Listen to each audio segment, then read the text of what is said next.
একের পর এক বেরিয়ে আসছে দুর্নীতিগ্রস্ত সরকারি কর্মকর্তাদের অবৈধ সম্পদের তথ্য। বেনজির, মতিউর এবং সবশেষ এনবিআর এর কর্মকর্তা ফয়সালের পর এবার ফাঁসলেন সহকারী পুলিশ সুপার ইয়াকুব হোসেন। হবিগঞ্জ ৪ আসনের এমপি ব্যারিস্টার সৈয়দ সাইদুল হক সুমনকে হত্যার হুমকি দেওয়ার ঘটনা নিয়ে নতুন তথ্য দিয়েছে পুলিশ। এরই মধ্যে ওই ব্যক্তিকে শনাক্ত করা হয়েছে। শরীয়তপুরের ভেদরগঞ্জ উপজেলার মোল্লারহাট বাজারে কয়েকদিন আগে ৩০ বস্তা সরকারি সার আটক করে স্থানীয়রা। ওই সার আটকের পরে স্থানীয়দের সঙ্গে সাবেক উপজেলা চেয়ারম্যান ও তার সমর্থকদের মধ্যে উত্তেজনা সৃষ্টি হয়। এমন পরিস্থিতি আইন শৃঙ্খলা বাহিনী নিয়ন্ত্রণে আনলেও এ ঘটনার এক সপ্তাহ না পেরোতেই সার চুরির বিষয় নিয়ে তর্কের এক পর্যায়ে দুই গ্রুপের মধ্যে ফের সংঘর্ষের ঘটনা ঘটে। এ ঘটনায় একজন গুরুতর আহত সহ বেশ কয়েকজন আহত হলেও বর্তমানে এলাকার অবস্থা থমথমে। প্রিয় দর্শক, বিস্তারিত ভিডিও দেখার আগে সকলের কাছে অনুরোধ থাকবে ভিডিওটিতে একটি লাইক ও শেয়ার করে ছড়িয়ে দিন এবং কমেন্ট করে জানিয়ে দিন আপনার মূল্যবান মতামত। আর হ্যাঁ প্রিয় দর্শক, জানিয়ে দিন ভিডিওটি কোথা থেকে দেখছেন। একের পর এক বেরিয়ে আসছে দুর্নীতিগ্রস্ত সরকারি কর্মকর্তাদের অবৈধ সম্পদের তথ্য। বেনজির, মতিউর এবং সবশেষ এনবিআর এর কর্মকর্তা ফয়সালের পর এবার ফাঁসলেন সহকারী পুলিশ সুপার ইয়াকুব হোসেন। তাকে দুর্নীতি ও অসদাচরণের দায়ে বাধ্যতামূলক অবসরে পাঠিয়েছে সরকার। তিনি সারদা পুলিশ একাডেমিতে কর্মরত ছিলেন। স্বরাষ্ট্র মন্ত্রণালয়ে জননিরাপত্তা বিভাগ থেকে জারি একটি প্রজ্ঞাপনে ইয়াকুবকে বাধ্যতামূলক অবসর দেওয়ার কথা জানানো হয়। প্রজ্ঞাপনে বলা হয়, ইয়াকুব হোসেনের বিরুদ্ধে অসদাচরণ ও দুর্নীতির অভিযোগ প্রমাণিত হওয়ায় রাষ্ট্রপতি তাকে বাধ্যতামূলক অবসর প্রদান বিষয়ে সম্মতি দিয়েছেন।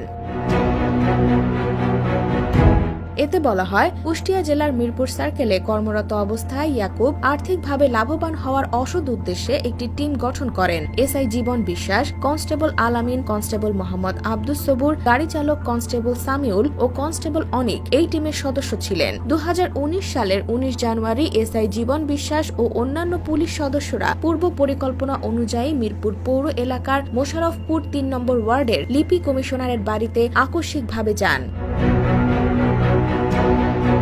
সেখানে মায়া নামের এক নারীর সঙ্গে মোহাম্মদ আশরাফ হোসেন ও মোহাম্মদ শামীম রেজা অবস্থান করছিলেন। তখন পুলিশ সদস্যরা তাদের অবৈধ কাজ করার অভিযোগে হাতকড়া পরিয়ে বেধড়ক মারধর করেন এবং তাদের অর্ধনগ্ন অবস্থায় ছবি তোলেন। পরে ওই দুজনের কাছ থেকে ১ লাখ টাকা নিয়ে তাদের ছেড়ে দেন। এই বিষয়ে অবগত থাকা সত্ত্বেও আইনানুগ ব্যবস্থা গ্রহণ না করে অপকর্মে সহায়তা করেন বলে অভিযোগ ওঠে তার বিরুদ্ধে।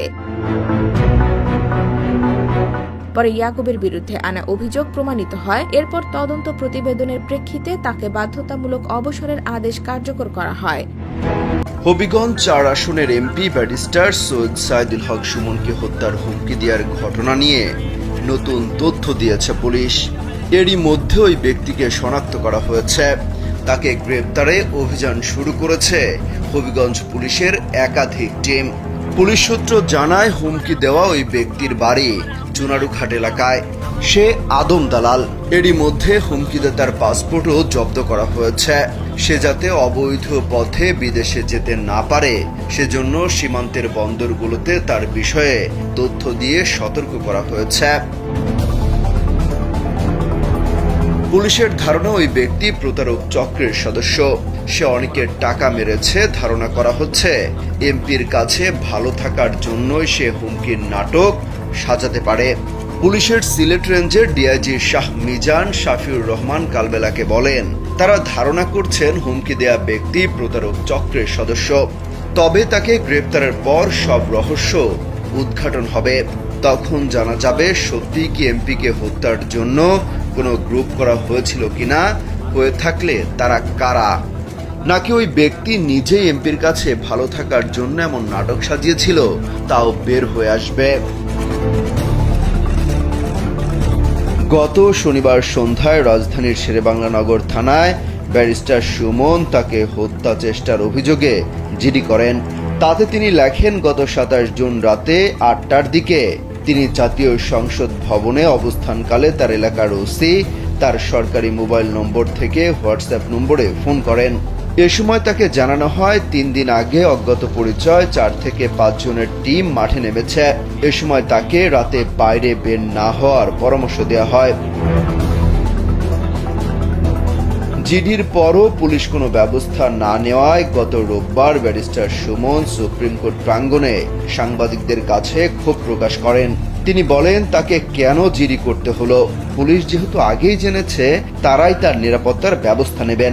এরা খবর নেয় না বলেই লোকগুলো মারা যায়, এরা খবর নেয় না বলেই বেনজিররা এত ধনী হয়, এরা খবর নেয় না বলেই মতিউররা এত টাকার মালিক হয় বলেও ক্ষোভ ঝাড়েন তিনি। এরা খবর নেয় না বলেই মতিউররা এত টাকার মালিক হয়। শরীয়তপুরের ভেদরগঞ্জ উপজেলার মোল্লারহাট বাজারে কয়েকদিন আগে ৩০ বস্তা সরকারি সার আটক করে স্থানীয়রা। ওই সার আটকের পরে স্থানীয়দের সঙ্গে সাবেক উপজেলা চেয়ারম্যান ও তার সমর্থকদের মধ্যে উত্তেজনা সৃষ্টি হয়। এমন পরিস্থিতি আইন শৃঙ্খলা বাহিনী নিয়ন্ত্রণে আনলেও এ ঘটনার এক সপ্তাহ না পেরোতেই সার চুরির বিষয় নিয়ে তর্কের এক পর্যায়ে দুই গ্রুপের মধ্যে ফের সংঘর্ষের ঘটনা ঘটে। এ ঘটনায় একজন গুরুতর আহত সহ বেশ কয়েকজন আহত হলেও বর্তমানে এলাকার অবস্থা থমথমে। পরিস্থিতি নিয়ন্ত্রণে নিতে ঘটনাস্থলে পৌঁছেছে পুলিশ। ৩০ জুন রোববার সকালে সখীপুর থানার চরকুমারিয়া ইউনিয়নের মোল্লার বাজারে এ ঘটনা ঘটেছে। এর আগে মোল্লার বাজার থেকেই সারগুলো আটক করে স্থানীয়রা। তবে ভেদরগঞ্জ উপজেলা পরিষদের সাবেক চেয়ারম্যান হুমায়ুন কবির মোল্লার কর্মী সমর্থকদের দাবি বিএনপির লোকজন তাদের উপর হামলা করছে। সকালে আইয়া দোকান খুলছি বাজারে, পরে ওই দিক থেকে যা শুনছি, পরে দেখতেছি যে অশ্রু মানিক অনেক ওরা সম্রাট ওরা দেখি যে দাও, পরে সেগা বড় বড় লাঠি নিয়ে বাজারে আইছে। পরে আমরা দোকানপাট বন্ধ করে আইছি, পরে ওরা ইট পাটকা ছুটছে আমাদের।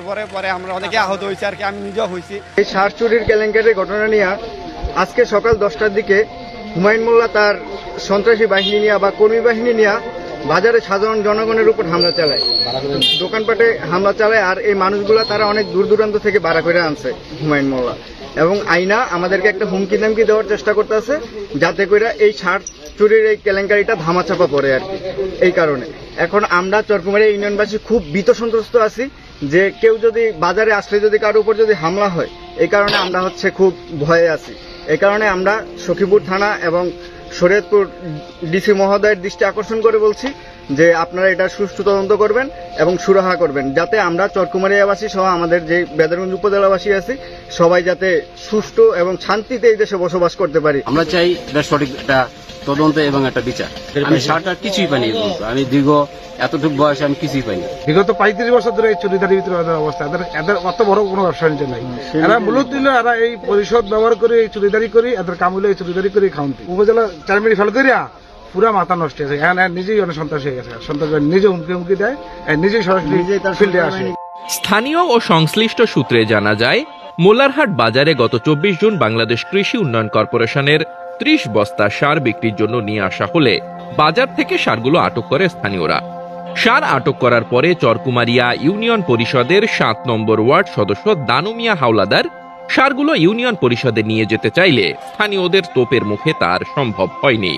পরবর্তীতে সখীপুর থানা আওয়ামী লীগের সভাপতি ও সদ্য সাবেক ভেদরগঞ্জ উপজেলা পরিষদের চেয়ারম্যান হুমায়ুন কবির মোল্লা এসে উত্তেজিত জনতাকে ধমক দিয়ে সার নিয়ে যেতে চাইলে তিনিও তোপের মুখে পড়লে তার সমর্থকরা তাকে নিরাপদে নিয়ে যায়। পরবর্তীতে উপজেলা নির্বাহী অফিসার ও পুলিশ বাহিনীর সদস্যরা এসে পরিস্থিতি নিয়ন্ত্রণে আনে। এরপর উপজেলা প্রশাসন সারগুলো জব্দ করে উপজেলা কৃষি কর্মকর্তা মোহাম্মদ শাহাবুদ্দিন ও উপসহকারী পাট কর্মকর্তা মিজানুর রহমানকে সদস্য করে 2 সদস্য বিশিষ্ট এক তদন্ত কমিটি গঠন করা হয়। এই তদন্ত কমিটি এখনো রিপোর্ট দেয়নি বলে জানিয়েছেন ভেদরগঞ্জ উপজেলা নির্বাহী অফিসার রাজিবুল ইসলাম। কিন্তু সার আটক করে প্রশাসনের হাতে তুলে দেওয়ার বিষয়টিকে কেন্দ্র করে সকালে মোল্লারহাট বাজারে ভেদরগঞ্জ উপজেলা পরিষদের সাবেক চেয়ারম্যান হুমায়ুন কবির মোল্লা ও চরকুমারিয়া ইউনিয়ন আওয়ামী লীগের সভাপতি ফয়জুল মোল্লার সমর্থকদের সঙ্গে কথা কাটাকাটির এক পর্যায়ে উভয় পক্ষের মধ্যে সংঘর্ষ শুরু হয়। সংঘর্ষে হুমায়ুন কবির মোল্লার সমর্থক ও চরকুমারিয়া ইউনিয়নের 5 নং ওয়ার্ড যুবলীগের সদস্য শাহজালাল ব্যাপারী নামে একজন মাথা ফেটে গুরুতর আহত হন। এছাড়াও শাওন সহ প্রায় 8 থেকে 10 জন আহত হয়েছে। আহতদের মধ্যে শাহজালাল ব্যাপারীকে হাসপাতালে পাঠানো হয়েছে। বিষয়টি নিয়ে ফয়জুল মোল্লা বলেন, আমি বাড়িতে ছিলাম না, শুনেছি বাজারে মারামারি হয়েছে। সার নিয়ে কয়েকদিন আগে কথা কাটাকাটি হয়েছিল। সখীপুর থানা আওয়ামী লীগের সভাপতি ও সদ্য সাবেক উপজেলা চেয়ারম্যান হুমায়ুন কবির মোল্লা বলেন, সকালে বিএনপির কিছু লোক আমাদের উপর হামলা করে, এখানে পুলিশ এসেছিল, এখন পরিস্থিতি স্বাভাবিক রয়েছে। বিষয়টি নিয়ে সখীপুর থানার ভারপ্রাপ্ত কর্মকর্তা মোহাম্মদ মাসুদুর রহমান বলেন, সংবাদ পাওয়ার পরিপ্রেক্ষিতে তাৎক্ষণিকভাবে এখানে আসি। আসার পরে এখানে এই যে জনগণ যে জড়ো হয়েছিল তাদেরকে সত্যভঙ্গ করি। উভয় পক্ষের ভিতরে হতাহতের ঘটনা এখানে ঘটতে পারে নাই। আমার পুলিশ প্রশাসন এখানে যথেষ্ট সজাগ আছে এবং এখানে কোনো ঘটনা ঘটবে না। এখানে উভয় পক্ষের ভিতরে আমরা মানে পর্যায়ে কথাবার্তা বলছি, আপাতত কোনো থামুন। এই ধাক্কাধাক্কির কারণে একজনের হয়তো পাতায় ইস্ট একজন ব্যক্তির কথা আমরা শুনছি। এখন ওনার মানে কত রুচি অবস্থাটা আমরা না থেকে বলতে পারবো না।